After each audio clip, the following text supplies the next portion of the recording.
রাজশাহী বিশ্ববিদ্যালয় ছাত্র দলের সাবেক ক্যাডার পরিচয় দিয়ে শিক্ষা কর্মকর্তাকে হুমকি দেওয়ার অভিযোগ উঠেছে স্থানীয় এক কলেজ শিক্ষকের বিরুদ্ধে।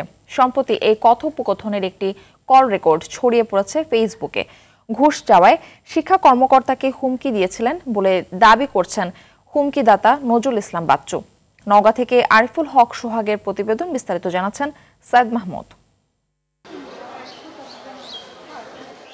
নওগাঁর পত্নীতলা উপজেলা মাধ্যমিক শিক্ষা কর্মকর্তা এটিএম জিল্লুর রহমানকে ফোন করে হুমকি ও অকথ্য ভাষায় গালিগালাজ করার একটি কল রেকর্ড ছড়িয়ে পড়েছে সামাজিক যোগাযোগ মাধ্যমে। এ নিয়ে উপজেলার চৌরাট শিবপুর বরেন্দ্র ডিগ্রি কলেজের ইসলামের ইতিহাস বিভাগের সহকারী অধ্যাপক ও সাবেক ছাত্রদল নেতা নজরুল ইসলাম বাচ্চুর সমালোচনায় নেটিজেনরা।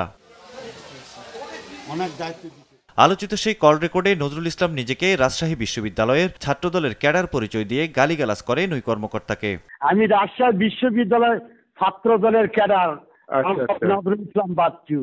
হ্যাঁ, আমি কিন্তু ওই রাজপথের লড়াকু সৈনিক আমি। আচ্ছা হোক ভাই, যেটা কথা আপনার বলতে পারি থাক।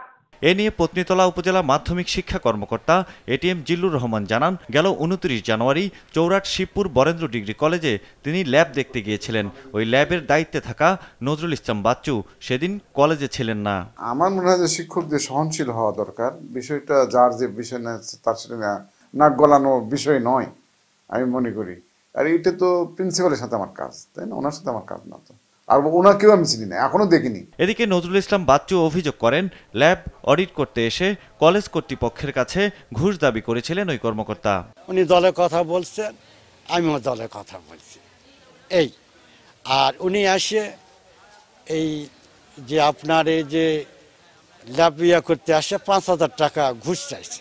ঘুষ দাবির অভিযোগ অস্বীকার করে শিক্ষা কর্মকর্তা এটিএম জিল্লুর রহমান জানান, সরকারি নিয়ম মেনে তিনি ল্যাব পরিদর্শন শেষে প্রতিবেদন জমা দিয়েছেন। মূলত হুমকির বিষয়টি ঢাকতেই ঘুষের অভিযোগ তোলা হচ্ছে।